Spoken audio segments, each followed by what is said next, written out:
welcome to Master Your Mind.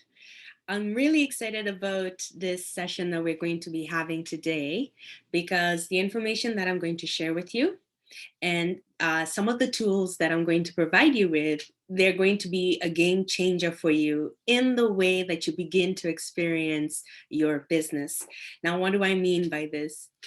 Well, if you find yourself tired of getting mediocre or underperforming results, if you're tired of feeling like you're just not making any kind of breakthrough in the areas that are really important to you, well, what I'm going to do is show you a very simple and highly effective way of changing your outcomes moving forward as soon as you begin to apply the process I am going to share with you. It is really powerful. Now, one of the most amazing things that happened with me today is that I was having dinner with my husband and he asked me more information about my workshop. So I say it's Master Your Mind. And I explained to him the concept that I am going to be speaking with you shortly and how powerful it is. And really the crux of it is your use of everyday language. That's what becomes your mantra. And that's what ends up determining the events of your life. And so I broke that down for him and I gave him a few examples and he was asking me for more information. Well, a little while later, he stopped me as I was speaking and he asked me, based on the information that you gave me about the importance of the use of language, what like he made me aware of the words that I was using to describe a situation. And in the beginning, I could feel myself having that bit of resistance where I was like, no, it's not the same thing. What do you mean? And then immediately bringing into my awareness the words that I was using and that I had the choice to change them. And I took that opportunity right there in front of him to change my outcome and the way that I wanted to see things in that specific situation moving forward. Super powerful. So this is the crux of it. We have things that we say commonly. And what one of the things that is really amazing about the mind is that while you have a part of you that's consciously out there doing things like I am right now, speaking to you about this really important topic about how to master your mind, well, there's another part of you that's an observer, is listening, is recording, is standing by and is listening. So what is important about this? Well, this is the thing. The things that you say repetitively become your truths. They become your truths. One of the positive things that I've found still works in my life, so I periodically review it. I have a belief that everything works out for me. I have that belief. Now, I find that when I'm in tough situations or if I'm facing difficulty, that I just find myself saying that. I find myself saying it'll all work out, or it always works out for me, or this will work out. Like there's this assumption that it will all work out, even if I can't see it. And sometimes I can't, so this thing will always come up for me, that it'll always work out for me. And then I look back over my life and all I see is how it's worked out for me. So that's one of the positive ways that has worked for me. Now, at the same time, before I came to the awareness that I'm going to be bringing to your plate today, one of the things that I used to say was that life was one big or cruel joke, or a variation of that, and that I was the butt of the joke, something like that. So what this meant was that anytime I would go for a dream or I would do something that I thought was a step in the right direction, I would get the complete opposite result. And I would be like, you know what? It's like, it's just a big joke and I'm the joke. And I have no idea how that happened. And when I looked at my relationships, when I looked at my career, when I looked at my life, in some respect, I found that to be true, that, all of life was a joke, and not in the good sense, more like the Joker kind of sense. So when that initially came to my awareness, it was like, no. Now, so this is the thing. I want you right now to think about some of the things that you say on a regular basis. And if things don't come up to you immediately, that is very okay. By virtue of me saying this to you and you hearing me, you will start to become aware of the things that you say on a regular basis. Now, I think about the different aspects of your life. When it comes to food, what do you usually say about food? When it comes to relationships, what is your general assumption about relationships or work or love or money or all the different parts of your life? Now, this is an interesting thing about the way the mind works. Because I've asked you this question, you're going to now start thinking about it, and you will probably come up with nothing or some convoluted thoughts or just a mishmash of things that is going to leave you more confused than ever before. That is a function of one part of your mind. What I'm asking you to do is not think about it, but simply objectively look at what you've historically said about different aspects of your life. It really doesn't have to be something for you to think about. When we start thinking about what is obvious, we overcomplicate things. I've given you an example. When I would think about my life, I thought that it was one big joke. When I think about life, I think that it'll all work out. Now, here's the thing. You can have a positive and a negative thought, and they can both be true at the same time. So this is not a contest over how many positive or negative thoughts you have. This is simply looking at what is. Now, on one end, when it came to work, I believed that you could do meaningful work and get paid really well for it. At the same time, I believed that work and hobbies were two different things. Work was hard and painful, and that's what paid the bills, and hobbies were fun, and that's where you displayed your creativity and didn't make any money. So those were the things that I was holding at the same time. Why am I saying this? And really, what is the importance of this? Because right now you're thinking, I need to make money. I need to make my business work. I need to have better relationships with my loved ones. So this is all fine and dandy, but what is sitting down and thinking about this really going to do for me? I'll tell you what it'll do for you. First off, it will let you know why you are getting the results that you are getting in very specific areas of your life. What you say on a regular basis reflects what you think, what you truly believe about an aspect of your life. And because this is what you think, this is what you say, this is what you believe, your actions are always going to support it. For example, in your love life, if you believe that the people that you're attracted to, if you believe that they cannot be trusted, if you believe that they will let you down, then what your actions will do will help create the environment for that type of outcome. So, for example, you may find someone who wants greater intimacy with you, but you will reject them because deep down you believe that they're not dependable. Whatever it is that is a dominant thought is what is going to lead your actions. And that's really what it boils down to. So maybe you might say that, no, I want love. I want to depend on someone. I haven't had the experience of depending on people, so I want to depend on someone. Well, you will continue to have the experience of people you cannot depend on because you have decided that the people that you meet, you could not depend on them. You're looking for someone to depend on, which indicates a lack. Okay, so there's a difference between someone who says, I always meet great people. In fact, my problem is I can't pick any one of them. They're all great. So my problem is I have all these great people who are coming to me and they all fit the criteria and I have a connection with all of them and I don't know what to do. And those people where you look at them and you're like, give me your problem. It's the same way you may have someone who's like, if only I had money, I would then build my dream. I would have this charity. I would have this foundation. I could retire myself and my spouse. And then you have others for whom it's, I have the money. I just don't know what to do with it. I don't know what to do with it. Right. And you're thinking, give me your problem or vice versa. So at the end of the day, when you look at any one of these examples, what the common denominator here is what they chose to think, what they chose to say. See, this is the thing, some of the thoughts that you repeat on a regular basis, they don't necessarily come out of you or belong to you. It may be something that you heard a parent say over and over and over and over again. And so that voice stayed in your head. And because it was repeated, eventually it started coming out as your own. So you may find yourself saying, rich people, they're always greedy and it's not fair.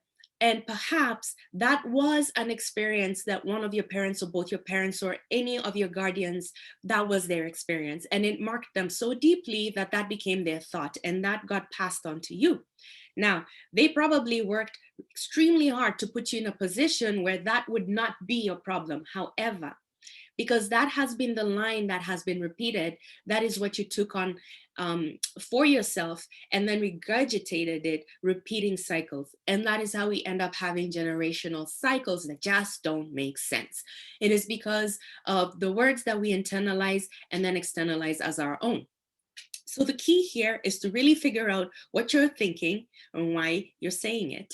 And then immediately that you realize you're saying something that is just like a no, I do not want that at all. That is not me.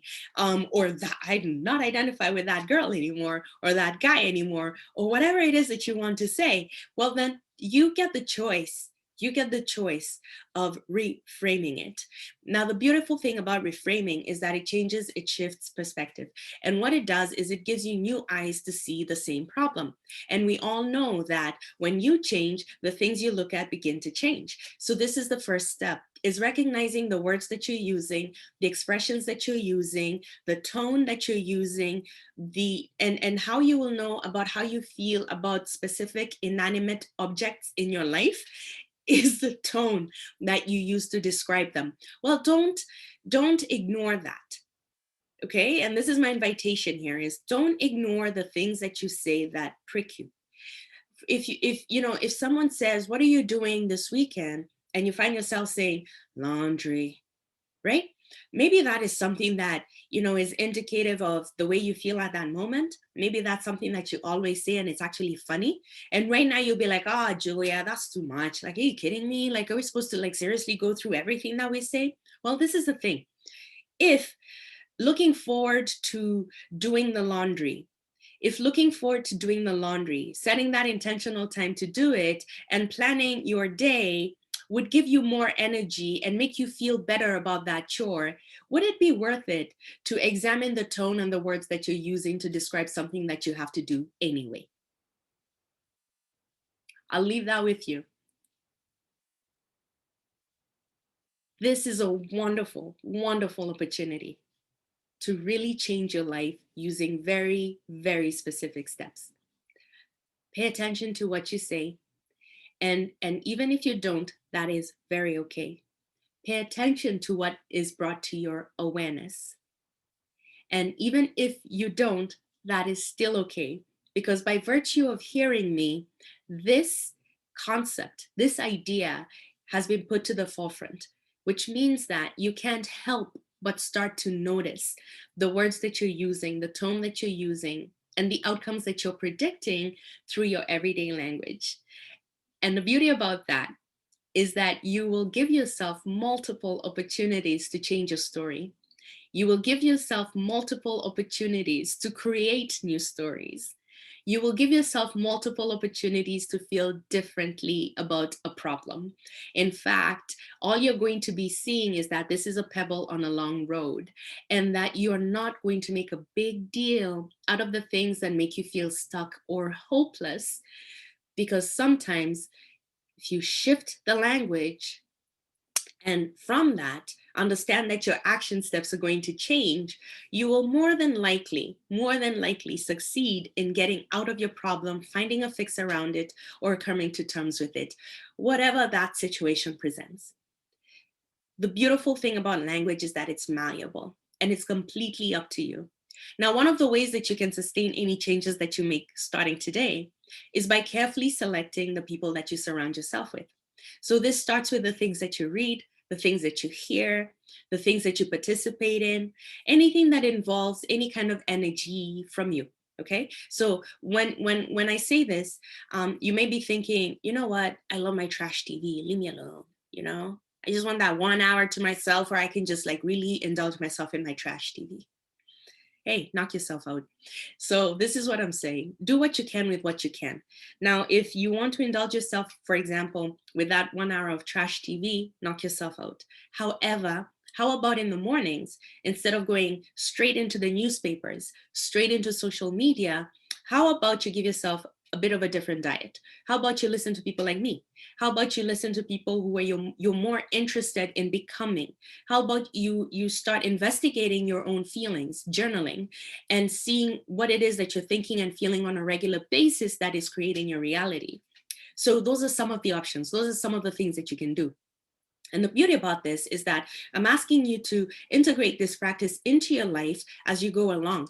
And this will help you not have any kind of resistance to any of the changes that I suggest. And I will always suggest things. Okay. So one of the ways that you can do this is again, feed your mind with the right ingredients. And this is really going to help you be aware of your language. It's also going to help you adopt new language. It's also going to help you integrate the new language. If you're changing, but you're not changing your surrounding, well, then you're asking for an uphill climb on a mountain. You don't even know how to run or even walk 5 kilometers, but you're trying to go up a mountain. And so you're just setting yourself up for more of what you don't want, more of the kind of comments and the sentences that were just not working for you. All right. I love this topic. Love it so much. We can go on forever. But what I'm going to do is start to wrap up. So the first thing to maintain your new choices in language is to surround yourself with the type of people, with the type of things that will help you cement this new skill set. The second thing is practice watching, listening, and observing yourself. This is something that may take a while to cultivate. Please do not give up. When I decided to make meditation a part of my holistic wellness for myself, well, that it took me years. It took me years of consistently just going back to it, going back to my breath, going back to my breath. It took me years to get to the place where I can relax, where I can tune in, where I can meditate, no resistance. That took me a very long time. And what I'm saying here with this is that sometimes we expect new skill sets to be taken on like magic. Like we expect ourselves to just quickly adopt new behaviors, to quickly make something work. In some instances, that will happen. However, when it comes to the mind, as quickly as a mind can be changed, it may take some time for the body and the emotions to catch up to it. Okay. This is the reason, and you see this commonly when it comes to the mind and the heart. More commonly do we see this, or when it comes to the mind and the body, where the mind makes a decision and the heart is like, I know that person isn't good for me, but I just love the way I feel when I'm with them. Right? There's gonna be a bit of a journey for the heart to catch up to the mind. It's the same way with the mind and the body, right? The mind may be like, this is the regime, this is what we're going to do to keep ourselves healthy and safe. And the body is like, yeah, but the chocolate is so good, it's so good. So again, it's going to take a little bit of time before the body catches up with the mind. So you got to be patient with yourself like that. And in fact, what I would actually just really, and this is very, very useful, listen to me. Pay attention to your resistance and how you resist change. Pay attention to the process that you naturally take to come to an agreement with yourself. What is an agreement with yourself? This is when your mind, your body, and your soul, or your mind, your body, and your emotions. This is when your mind, your body, and your heart, however you choose to see it, this is when they are all aligned with the same statement. They're all in agreement. And you will know this because when you say the statement, or if someone asks you a question, you will have that yes. Your body will also react a yes, and the way you feel will be a yes. That's how you know that all three are congruent. It would be the same way if it was like a no. The tone tells me about the emotion, my physiology tells me about my response, and then the words from my mouth. So this means it's a complete no. So this is what I'd like you to look out for. The places where you find yourself indecisive, those are the places where you're stuck. It simply means that you have two opposing thoughts that are running at the same time. And your responsibility is to see what those thoughts are and then decide which one is true. And then reframe or get rid of the second one. That's it. And it starts by paying attention to the words we use and how we use them, and really making the dots and just really connecting them to see the kind of outcomes that we get. And then asking yourself, what would be a better outcome? What would be a better result? What would be a better take? What would work better? Okay, what would work better for you?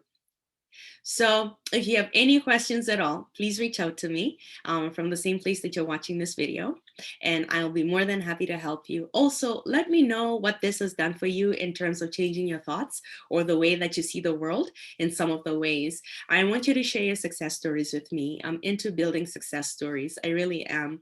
The more women creatives and entrepreneurs that I help free from their mental slavery, the more successful we as a society, as a community, as a family, as individuals can be. This is because you show up as your best self. You feel so good about yourself, your dreams. Nothing is impossible for you. And if you can accomplish your dreams, how many people are you helping? How many people are you helping? And in turn, what would that do for them? And so that is why I do this work. One of my missions is to ensure that we have a ton of smart and successful women entrepreneurs and creatives. And this is how I play my part. Okay, so share with me what your feedback is, what you have learned, what you have enacted, what you have noticed, and let's get this conversation going on mastering your mind. Okay, so till next time, take care.